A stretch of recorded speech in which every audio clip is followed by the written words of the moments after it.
Alhamdulillahi Rabbil Alamin.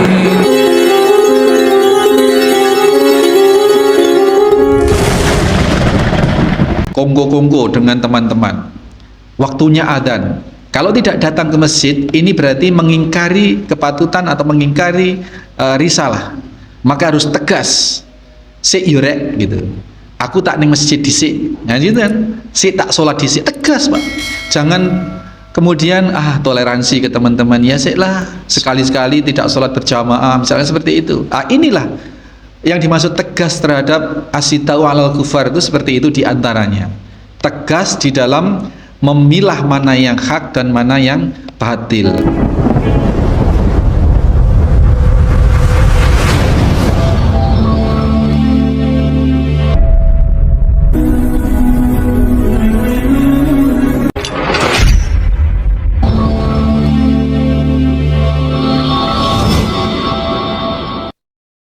Assalamualaikum warahmatullahi wabarakatuh. Innal hamdalillah nahmaduhu wa nasta'inuhu wa nastaghfiruh wa na'udzu billahi min shururi anfusina wa min sayyiati a'malina. May yahdihillahu fala mudilla lahu wa may yudlil fala hadiya lahu. Asyhadu an la ilaha illallah wahdahu la syarika lahu. Asyhadu anna Muhammadan abduhu wa rasuluhu la nabiyya ba'da. Allahumma shalli wa sallim wa barik ala Muhammadin wa ala alihi wa sahbihi wa man wala. Hadirin hadirat jamaah Masjid Al-Muslimun Curah Jiru Panji Situ Bondo, rahimani wa rahimakumullah, serta segenap mustami dimanapun berada saat ini, rahimani wa rahimakumullah. Besarnya musibah ini akan sepadan dengan besarnya pahala yang disiapkan oleh Allah. Bisa kita ambil pahala itu, bisa untuk kita apabila kita bersabar. Kalau enggak. Kalau enggak bersabar ya dosa, malah kebalikannya. Balikannya malah berdosa. Nah, kemudian tadi itu besarnya adab, inna idhamal jaza ma'al idhamil bala. Wa inna Allah ta'ala, dan sesungguhnya Allah subhanahu wa ta'ala, idza ahabba qauman, apabila mencintai suatu kaum, ibtalahum, maka Allah itu akan menguji kaum itu. Jadi kalau kita tidak pernah dikasih musibah, tidak pernah dikasih kesulitan, itu ya kita patut curiga Pak. Berarti kita tidak atau kurang dicintai oleh Allah. Tapi tidak otomatis juga Pak. Ujian itu tidak hanya berupa yang tidak enak.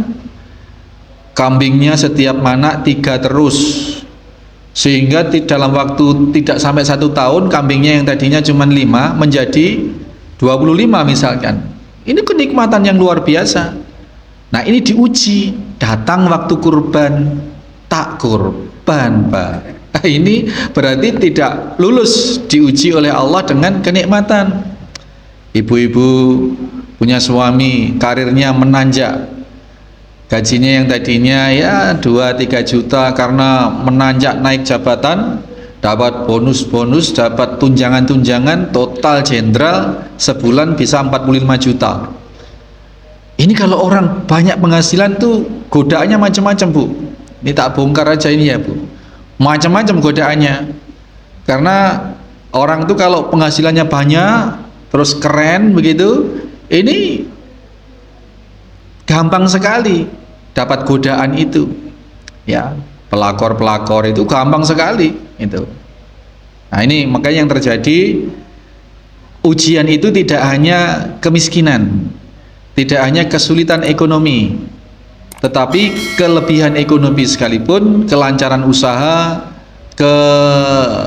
kecemerlangan karir itu juga merupakan satu ujian. Maka ujian tetap harus kita waspadai, berupa kenikmatan maupun berupa kesulitan hidup. Itu semua bisa bermakna ujian. Jadi apabila Allah mencintai suatu kaum, maka Allah akan memberi ujian kepada kaum itu. Memberi ujian dalam rangka apa? memberi peluang untuk naik kelas. Kalau tidak diuji, tidak akan naik kelas. Tapi kalau ujiannya diuji dengan materi yang berat, terus kemudian lulus, maka naik kelasnya tinggi. Tapi kalau diuji kemudian tidak lulus, ya jatuh. Kemudian konsep lain yang disampaikan oleh baginda Nabi melalui Anas ini, faman radiya falahur ridho. Terhadap ujian, apabila orang yang diuji itu ridho, maka Allah akan ridho dia. Mau Allah akan ridho, balasannya luar biasa.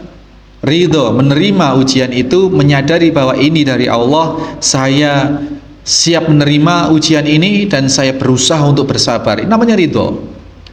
Tidak pas kemudian cak kocai Allah itu ya. Cak kocai Allah itu tidak seperti itu. Kalau Allah ridho, maka keridhaan pun akan Allah berikan kepada suatu kaum yang dicintai itu sebenarnya. Allah mencintai kaum, kemudian kaum itu diberi ujian oleh Allah.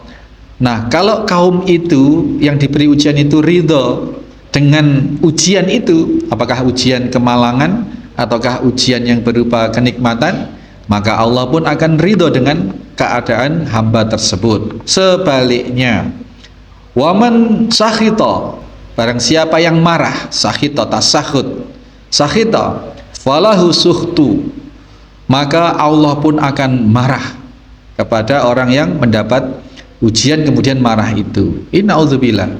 Kalau sudah Allah marah, bisa kita bayangkan Bapak Ibu sekalian, seperti apa kalau Allah marah, kemudian pasti juga tidak ridho, namanya marah, tidak ridho. Nah, bisa kita bayangkan nasib yang diterima oleh suatu makhluk yang tidak diridhoi dan dimarahi oleh Allah itu seperti apa. Na'udzubillah. Mudah-mudahan kita terhindar darinya. Rawahul Tirmidzi waqala, dan Tirmidzi menyatakan bahwasanya hadis ini hasan. Bapak Ibu sekalian, inilah rumus-rumus tentang musibah dan pahala. Eksistensinya atau sejatinya musibah itu adalah tanda cinta Allah kepada hambanya. Ini yang patut kita sadari, sehingga ketika kita menerima musibah, meskipun zahirnya itu kita kesakitan, kesusahan, tetapi dasar nurani kita, dasar pikiran kita, kesadaran kita harus kembali pada inilah bentuk kasih sayang Allah kepada saya.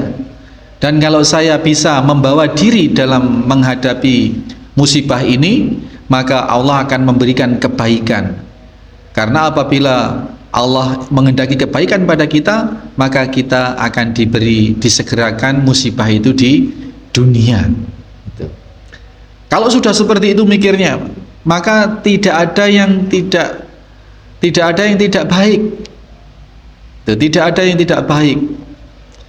Innallaha la yastahi ayat riba mathalama ba'udatan fama fauqaha. Allah tidak malu meskipun membuat perumpamaan sekecil atau seremeh nyamuk atau yang lebih remeh dari nyamuk. Termasuk apa? Termasuk ujian-ujian tadi itu. Ya, termasuk ujian-ujian tadi itu bagi orang-orang yang beriman, perumpamaan-perumpamaan, kejadian-kejadian. Bagi orang-orang yang beriman, maka akan langsung yakin bahwa ini semua atas kehendak atau atas maksud baik Allah.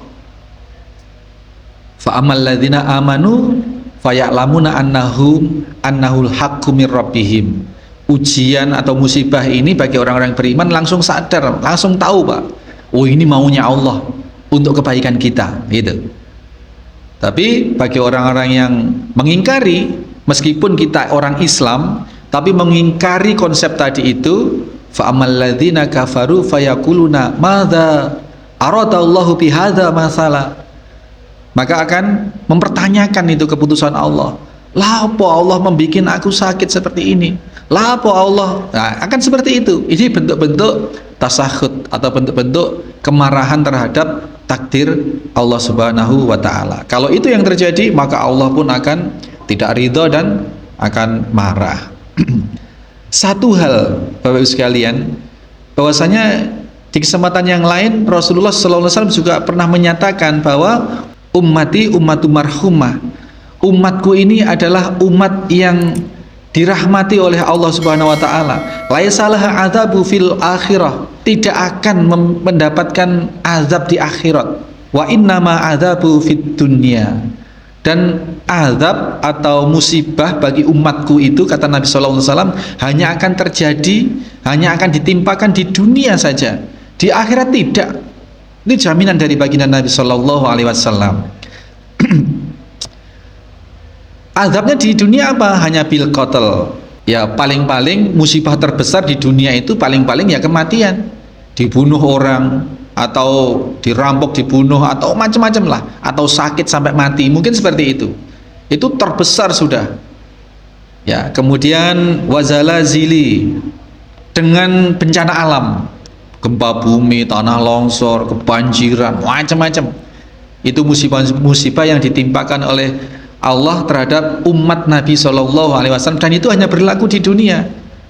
Terus kemudian wal fitnah atau ujian-ujian yang lain-lain, itu hanya berlaku di dunia. Dan azab Allah atau musibah yang Allah berikan kepada umatnya Nabi SAW hanya sebatas itu. Dan paling banter adalah kematian. Ini jaminan, Ingat, kita sudah sangat familiar dengan wama yuntiku anil hawa, bahwa Rasul tidak mengatakan sesuatu pun atas dasar hawa nafsunya atau ngarang-ngarang, melainkan yang disabdakan, yang disampaikan oleh Rasul itu adalah illa wahyu yuha. Jadi meskipun ini sabda Nabi, tetapi kalau itu sahih, berarti itu atas kehendak Allah, atas perintah Allah untuk menyatakan seperti itu. Umat Rasulullah SAW tidak akan diazab di akhirat, tetapi azabnya dicukupkan di dunia oleh Allah Subhanahu wa taala. Pertanyaannya sekarang, bagaimana agar kita masuk kategori sebagai umat Rasulullah SAW itu loh, Pak? Apakah kita cukup hanya bersahadat, kemudian ya rubuh-rubuh pisang sholat? Apa cukup seperti itu? Nah, kita akan masukkan di sini satu bentuk kriteria umat Rasulullah SAW di dalam surat Al-Fat ayat 29. Bismillahirrahmanirrahim. Muhammadur Rasulullah, bahwasanya Muhammad itu adalah utusan Allah. Walladzina ma'ahu asidda'u 'alal kufar. Orang-orang yang bersama Nabi, yang menyertai Nabi, yakni umat Nabi Muhammad SAW itu, ciri yang pertama adalah sifatnya dia tegas terhadap penyimpangan. Kufar itu tidak saja bermakna orang non-Islam, dia tegas sifat, dia memiliki sikap tegas terhadap orang-orang kafir. Kufar di sini juga bermakna tidak hanya sebagai subjek orang yang tidak memeluk agama Islam, tetapi adalah segala bentuk pengingkaran terhadap pensyariatan Allah Subhanahu wa taala. Allah mensyariatkan untuk sholat. Orang yang tidak sholat, terutama sholat fardu yang dimaksud, berarti dia mengingkari. Nah, orang-orang yang masuk kategori sebagai umat Rasulullah SAW adalah dia tegas terhadap penyimpangan, terhadap segala bentuk penyimpangan terhadap syariat Allah. Oh, kalau tidak sholat itu berarti mengingkari risalah rukun Islam. Dia tegas, dia harus bersikap, kalau begitu saya jangan sampai tidak sholat. Oh, puasa itu adalah merupakan satu bentuk rukun Islam. Nah, kalau tidak puasa Ramadan berarti mengingkari syariat Allah. Ini harus tegas. Oh, riba itu haram. Oh, cara-cara yang tidak dibenarkan itu haram. Tegas, Pak. Tegas dalam arti ya tinggal, segala keharaman itu ditinggal, betul. Tegas, tidak perlu ewuh pekewuh terhadap tetangga, tidak perlu ewuh pekewuh terhadap yang selain Allah Subhanahu wa taala. Waktunya ke masjid, tetangganya nggak ada yang ke masjid, terus takut di apa itu, ada potensi untuk di apa itu, diomongin, dia apa, digibahi ya Pak. Digibahin, wah itu soan, nggak urus, tegas, pokoknya aku bismillah budal ke masjid 5 waktu, selesai, tegas Pak. Ketika ada kongko-kongko dengan teman-teman, waktunya adzan, kalau tidak datang ke masjid, ini berarti mengingkari kepatutan atau mengingkari risalah, maka harus tegas, sik yurek gitu, aku tak ning masjid dhisik, nah gitu kan, sik tak sholat dhisik, tegas Pak. Jangan kemudian toleransi ke teman-teman, ya sik lah sekali-sekali tidak sholat berjamaah misalnya seperti itu. Inilah yang dimaksud tegas terhadap asyidau alal kufar, itu seperti itu diantaranya, tegas di dalam memilah mana yang hak dan mana yang batil.